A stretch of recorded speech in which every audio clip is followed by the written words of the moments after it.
ಮೇದರ ಕೇತಯ್ಯನವರ ಒಂದು ವಚನ. ಮೊದಲು ಹುಸಿ ಲಾಭ ದಿಟವೇ, ನಿರೀಕ್ಷಣೆ ಇಲ್ಲದೆ ಪರೀಕ್ಷೆ ಉಂಟೆ. ಈ ಯಾವ ಸರದಂಗವ ಗವರೇಶ್ವರ ಲಿಂಗ ನೀನೇ ಬಲ್ಲೆ.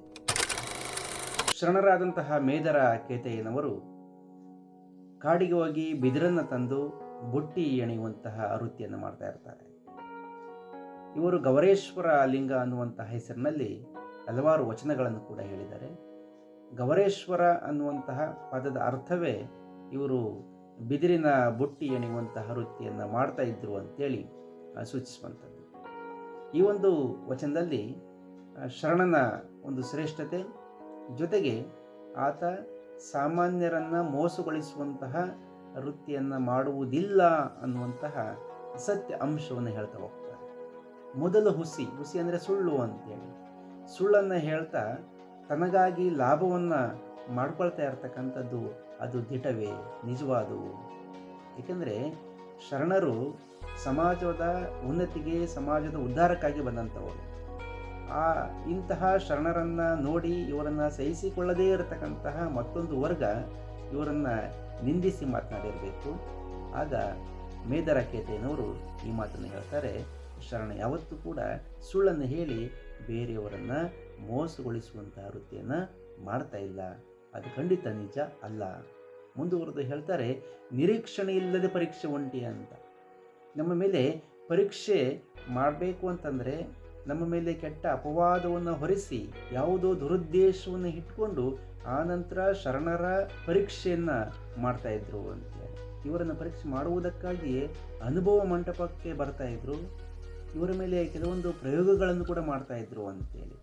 ಇಂತಹ ಪ್ರಯೋಗಗಳನ್ನು ಕುರಿತು ಕೆಲವೊಂದು ವಚನಕಾರರು ಆ ಕಾಲದಲ್ಲಿ ಪವಾಡಗಳನ್ನು ಮೆರೆದಿದ್ದಾರೆ ಅಂತೇಳಿ ಹರಿಹರ ತನ್ನ ಶರಣರ ರಗಳೆಗಳಲ್ಲಿ ಉಲ್ಲೇಖ ಕೂಡ ಮಾಡಿದ್ದಾನೆ.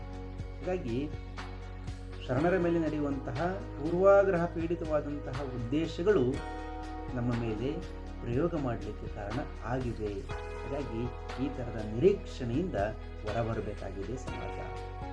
ಮುಂದುವರೆದು ಹೇಳ್ತಾರೆ, ಈ ಯಾವ ಸರದಂಗವ, ಈ ಥರದ ನೀತಿ ಇದೆಯಲ್ಲ, ಈ ಥರದ ಒಂದು ವ್ಯವಸ್ಥೆ ಇದೆಯಲ್ಲ, ಈ ಥರದ ಒಂದು ಕುಟಿಲತೆ ಇದೆಯಲ್ಲ, ಇದು ಖಂಡಿತ ಯಾರೂ ಕೂಡ ಮೆಚ್ಚುವಂಥದ್ದಲ್ಲ. ಹಾಗಾಗಿ ತಾನು ನಂಬಿದ ಗವರೇಶ್ವರ ಲಿಂಗನಲ್ಲಿ ಮೇದರ ಕೇತಯ್ಯನವರು ಪ್ರಾರ್ಥನೆ ಮಾಡ್ಕೊಳ್ತಾ ಇದ್ದಾರೆ. ಶರಣನಾದವನ ಮೇಲೆ ನಿತ್ಯ ನಡೀತಾ ಇರತಕ್ಕಂತಹ ಈ ಥರದ ಅಪವಾದಗಳು, ಈ ಥರದ ನಿಂದನೆಗಳು, ಈ ಥರದ ಪರೀಕ್ಷೆಗಳು ಎಷ್ಟು ಸರಿ ಅಂತ. ಯಾವುದೇ ಒಂದು ಸಮಾಜದ ವ್ಯವಸ್ಥೆಯನ್ನು ತಿದ್ದುವಂತಹ ಪ್ರಯತ್ನಗಳು ಸಾಗ್ತಾ ಇರುವಂತಹ ಸಂದರ್ಭದಲ್ಲಿ ಅವರ ಮೇಲೆ ಅನುಮಾನದ ಒಂದು ಹುತ್ತ ಬೆಳೀತಾ ಹೋಗ್ತದೆ. ಅವರನ್ನು ಪದೇ ಪದೇ ಬೇರೆ ಬೇರೆ ವಿಷಯಗಳಲ್ಲಿ ಪರೀಕ್ಷೆಗೆ ಒಳಪಡಿಸುವಂತಹ ದುಷ್ಕೃತ್ಯಗಳು ಕೂಡ ನಡೀತಾ ಹೋಗ್ತಾ ಇರ್ತವೆ. ಹಾಗಾಗಿ ಸಮಾಜ ಕಂಟಿದ ರೋಗವನ್ನು ನಿರ್ಮೂಲನೆ ಮಾಡುವ ಹಂತದಲ್ಲಿ ತಾನು ಎದುರಿಸುವಂತಹ ಸಾಕಷ್ಟು ಸವಾಲುಗಳು ಏನು ಅಂತೇಳಿ ಮೇದರ ಕೇತಯ್ಯನವರ ಈ ವಚನದಿಂದ ನಾವು ಅರ್ಥ ಮಾಡ್ಕೊಳ್ಬಹುದು. ಹಾಗಾಗಿ ಇಷ್ಟೆಲ್ಲ ಸವಾಲುಗಳ ನಡುವೆಯೂ ಕೂಡ ಬಸವಾದಿ ಶರಣರು ಸಮಾಜದ ಅಂಕುಡೊಂಕುಗಳನ್ನು ತಿದ್ದುವ ಪ್ರಯತ್ನ ಮಾಡಿದ್ರಲ್ಲ, ಅಂತಹ ಸಾಮಾಜಿಕ ಕಾಳಜಿ ಶರಣ ಪರಂಪರೆಯಲ್ಲಿ ಮಾತ್ರ ನಾವು ಕಾಣಲಿಕ್ಕೆ ಸಾಧ್ಯ ಆಗಿರ್ತಕ್ಕಂಥದ್ದು.